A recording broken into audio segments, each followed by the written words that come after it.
Shalom, nous allons étudier Daf Zayin Masechet. Yoma, nous reprenons en haut du Daf Amar Rav Sheshet. Rav Sheshet justifie son avis. Je rappelle qu'il y avait une marloquette entre Rav Sheshet et Rav Nachman. Est-ce que lorsque on a autorisé à faire un korban pour le tzibour, lorsque les kohanim sont impurs, est-ce que c'est quelque chose, c'est un éther gamour, c'est complètement autorisé et donc c'est pas très grave si la situation arrive, ou est-ce que c'est darou, c'est vraiment parce qu'on n'a pas le choix? Rav Sheshet qui dit que c'est simplement des chouïas, il dit Menam, il a la douche, je sais dire cela. Avec une braïta de Tanya, Aya Omed ou Makriv Minchat Omer. Si le Kohen est en train, le 16 Nissan, d'apporter la Korban Mincha du Omer, qui va permettre de consommer la nouvelle récolte, Venitmet Beyado, elle devient impure dans sa main, eh bien, Omer Omevi'in Acheret Tartea, il faut qu'il le dise aux autres Kohanim et on lui apporte une qui est pure. Et si la seule offrande disponible est celle-ci qui est impure, Omrimlo Ave Pikach Ushtok, on lui dit écoute, sois intelligent. Tais-toi, c'est pas la peine que les gens le sachent et croient que finalement on peut apporter des choses impures au Beit HaMikdash. En tout cas, on voit bien ici que lorsque la mincha d'origine est impure, les khatrila, on cherche quand même à la remplacer par une autre. Donc tu vois bien que c'est darouille, c'est pas outar, c'est pas complètement autorisé. Amar Rav Nachman dira non, c'est moi qui ai raison, mais là-bas c'est spécial.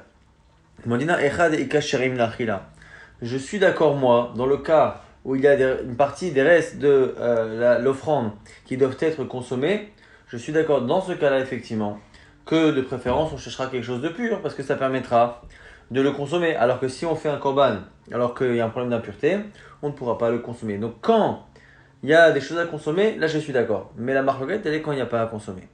On continue d'objecter Rav Nachman Métivé. Hayam akri minchat, parim ve'enim ukvasim ve'nitmed beyado.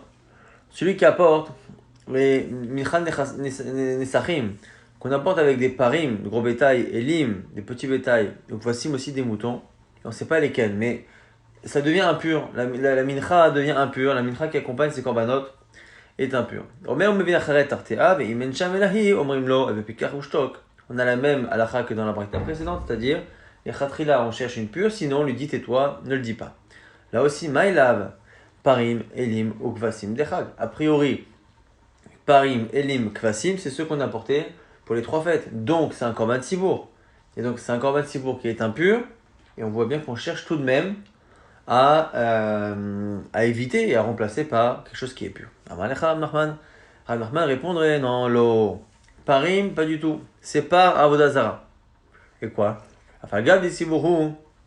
Même si c'est effectivement un korban qui a porté pour le sibour qui a pratiqué l'idolâtrie,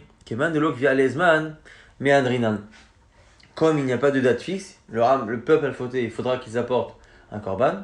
Eh bien, comme il n'y a pas de date fixe, on ne dira pas que c'est outar. Quand on dit que la touma, l'impureté, est autorisée dans un korban tzibour, c'est un korban tzibour qui apporte un sacrifice qu'il faut absolument apporter à cette date, quand c'est une fête par exemple. Donc le jour de Kippour ou de Pessah. Mais sinon, on peut repousser. Elim, Be'elo shel Aaron. Elim, c'est le haïk qu'apporte le Kohen Gadol. D'Afalgav de Alizman, même s'il y a un temps fixe, c'est le korban qu'il apporte le jour de Kippour. Kevan de Yachidhu, mais Adrinan. Là, cette fois, c'est parce que c'est un korban Yachid. C'est le fameux korban qu'apporte le Kohen Gadol pour lui-même. Et Kevasim, mais Keves Abba Aima Omer. C'est le Keves, le mouton qu'on apporte avec Minchat Omer. Là aussi, des kashirim l'achila, qu'il y a une partie qui sera consommée, c'est la raison pour laquelle, eh bien, on cherche quelque chose de tahor. Donc, on voit ici que dans la marloquette entre Rav Nachman et Rav Sheshet, même si Rav Nachman pense que la touma betsibour, c'est outar, on ne craint pas et on cherche même pas les khatrila à s'en sortir, il y a quand même des exceptions. Donc, pour qu'on dise que c'est outar, il ne faut pas que ce soit quelque chose donc, dont la date n'est pas fixe. Si la date n'est pas fixe, eh bien on repoussera et on cherchera les khatrila quelque chose qui est tahor. Il faut que ce soit vraiment quelque chose du tzibour et non pas quelque chose du yachid. Et il faut qu'il n'y ait pas non plus isharim la achila. On objecte toujours. Metive dam shenit maoz rako beshogeg urtsa bemizil urtsa. Le sang du korban qui est devenu impur et qu'on a jeté sur misbeach. Si tout ça s'est fait beshogeg par inadvertance, urtsa, le korban est accepté. Bemezid, si c'est volontaire, le urtsa. Et donc, a priori, on se demande pourquoi. Si c'est impur, eh bien, que l'impureté elle est outra autorisée, eh bien, ça devrait être bon. La Gemara dit non, kitania hi de yachid. C'est droit parle d'un korban yachid, un korban d'une seule personne, c'est pour ça qu'il n'y a pas de éther. Tashma, donc on va encore une fois essayer de prouver. Alma tit meratse. Donc le tit que portait, ce bandeau d'or que portait sur le front le Kohen Gadol, eh bien, il était censé justement pardonner sur la faute des korbanot. Vayal metzach Aaron, il sera sur le front de Aaron ou du Kohen Gadol. Mais là, ça, Aaron est Aaron Kodashim, et Aaron ou le Kohen Gadol portera le poids des fautes liées au korbanot. Sur quoi? À la dave, à la bassar, à la chelev, shenitma. Alors on nous dit dans la Braïta, sur le sang, la viande et les graisses des korbanot, des sacrifices qui sont devenus impurs. Ben beshogeg, ben memezid, de manière volontaire ou involontaire, ben bonnes, ben beratson, qu'on ait voulu, qu'on ait été contraint, ben biachid, ben betsibour, que ce soit un yachid ou un tzibour.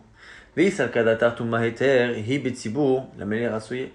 Et si tu penses que la tumma, un korban qui est fait pour le tzibour, betuma, c'est complètement moutar, à quoi ça sert que le tzitz, le jour de Kippour, vienne pardonner quelque chose qui n'est pas une faute puisque c'était complètement moutar? Balchar Ranachman nous répond qui katane a tzitz meratse adeyachid.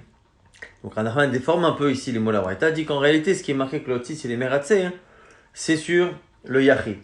Et en réalité pour le tzibour, même si c'est marqué yachid et tzibour, c'est pour nous dire qu'en fait yachid et tzibour, à la fin le korban il est accepté. Simplement le tzibour il est accepté depuis le départ, le jour même parce que c'est moutar.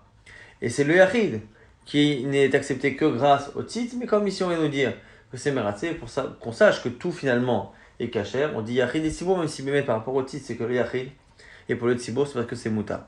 Autre réponse, c'est itema, filou tima betzibour, même si tu dis que ça parlait bemet betzibour là-bas. Maintenant, delog via ale ouzman. Peut-être que le tzitz il est meratzé, les korban tzibour, dont la date n'est pas fixe. Et comme la date n'est pas fixe, eh bien on n'a pas le droit de faire cette avoda comme on l'a vu là-haut. On objecte, métivé. Benassa Aaron et Aaron Kodashim, le même verset qu'on a cité, où Aaron, le Kohen Gadol, portera le poids des Kodashim. Cheza Avon ou Nosé. Quel est le poids, quelle faute va-t-il porter? Im Avon Pigoul. Si c'est par rapport à un korban qui est Pigoul, c'est-à-dire que la kavana du Kohen, c'était de le consommer plus tard. Ça, c'est pas possible, parce que Arei Gvarnema, c'est marqué dans la Torah, Lo Yiratse. Le Pigoul, Lo Yiratse, il ne sera pas accepté. Veim Avon Nota, si tu veux imaginer que c'est le Avon, la faute, qui ressemble le plus à Pigoul, c'est-à-dire Nota, c'est qu'en réalité, on a laissé passer au korban son temps de consommation, eh bien, ils vont la consommer. Arei Gvarnema, Lo Yichashev. Ça aussi, dans la Torah, c'est marqué Lo Yichashev, ce ne sera pas compté comme un korban, donc on ne peut pas le rattraper avec le tzitz. Donc quelle est la chose sur laquelle le tzitz le mechaper? Ah, et non, c'est la avon touma, il ne reste que la avon de la touma. Donc un korban, betouma. Sheutra mikla la bitzibour, vekasha le rav shechet. Alors en quoi c'est une coucha à rav shechet? C'est parce qu'on voit bien ici qu'on est en train de dire que Aaron va porter le poids des kodashim, c'est-à-dire le poids de la touma, mais a priori le poids de la touma dans les korbanot yachid. Et pourquoi c'est possible que le Kohen porte le poids avec le tzitz des korbanot qui sont impurs pour des yechidim? C'est parce que, comme on l'a dit, Sheutra miklala bitzibour. Clairement ici la Braïta nous dit que c'est moutar biklala bitzibour, c'est un éther complètement qu'il y a lorsque les kohanim sont impurs, donc on voit que c'est comme Ranachman et non pas comme Rav Shechet. La Gemara tente de dire que c'est une marloquet Tanaïm. Tanaï, Tania c'est marqué tzitz ben sheishno al mitzro, ben sheishno al mitzro, le tzitz, qu'il soit sur le front ou pas, il fonctionne, il est mératzé, il fait accepter les korbanot. Livré Rabbi Shimon, ça c'est Rabbi Shimon, Rabbi Yehuda Omer, odehu al mitzro mératzé, en odehu al mitzro, en mératzé. S'il est sur son front, ça marche, sinon ça ne marche plus. Alors Rabbi Shimon le dit, Kohen Gadol, Yom Kippourim Mochiach, la preuve de Yom Kippourim du Kohen Gadol. Pourquoi? Chez En Odehu al mitzro, ou mératzé, que quand il rentre dans le Kodesh HaKodashim, il est obligé d'enlever le tzitz, parce que dans le Kodesh HaKodashim, on ne peut pas porter d'habits en or, parce que ça rappelle le veau d'or. Et donc, comme il enlève ce tzitz, et pourtant, on dit quand même que s'il y a un problème de Touma, la avoda de Yom Kippourim, etc. Donc tu vois bien que c'est forcément que le tzitz, qui n'est plus sur son front, a l'air de faire son effet. Et donc tu vois bien que, du coup, c'est mératzé. Alors Rabbi Yehuda lui répond, non, Anach le Kohen Gadol, mais Yom Kippourim shituma utralo betzibur. Non, c'est un mauvais exemple. Là-bas, le Kohen, effectivement, même si le tzitz il n'est pas sur le front et que ça ne devrait pas marcher selon moi, parce que là-bas, c'est un korban tzibour, avec une date qui est fixe.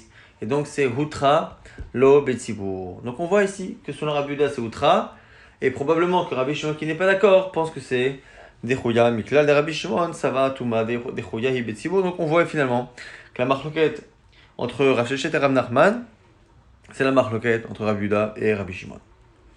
Abaye reprend la marloquette et nous explique Ben Ishbar Tzitz, si le tzitz a été cassé, Kulan mal obligé de l'Omer Tzitz, c'est sûr qu'il ne peut plus faire son effet. Qui pliguait des taleb et sirta. Quand on l'a posé, il est suspendu à un pic comme ça, et il est posé, est-ce que ça marche ou pas? Rabbi Yehuda, ça va, al-metzach venasa. Lui, Rabbi Yehuda pense que comme dans le verset c'est marqué qu'il sera al-metzach Aaron, sur le front d'Aaron, et juste après c'est marqué venasa, et il portera le poids de l'envoi, hein, que il faut que Aaron le porte, même si normalement venasa, ça veut dire que Aaron va porter le poids des korbanot, mais ici on relie al-metzach venasa, comme si venasa, eh bien parler de ce qu'il y avait avant, c'est-à-dire que le fameux tzitz sur le front venasa, il faudra qu'il soit porté pour qu'il fasse son effet. Ça c'est Rabbi Yehuda, Rabbi Shimon, ça va. Tamid leratson lifnei Hashem. Lui c'est marqué dans le verset qui sera Tamid leratson. Il aura une capacité à faire accepter les korbanot et les fautes de manière timidite, de manière constante, c'est-à-dire indépendamment de là où il se trouve. Pourquoi est-ce qu'on ne peut pas le garder tout le temps sur la tête? Maï, Tamid, comment c'est possible de dire Tamid constamment? Il est Matamid Amitzro aussi, tu veux dire qu'il faut le mettre tout le temps sur le front. Mais Mishkachadla, c'est pas possible. Milo Ba'em E'ale Betakise, ou Milo Ba'em Einam, est-ce qu'il n'a pas besoin d'aller aux toilettes ou d'aller dormir? On ne peut pas porter le petit, donc forcément, que et là, Tamid Meratzehu. La timidout, le côté ici constant, c'est pas la constance dans le fait de porter le tis, mais c'est la constance dans sa capacité à justement être mératé.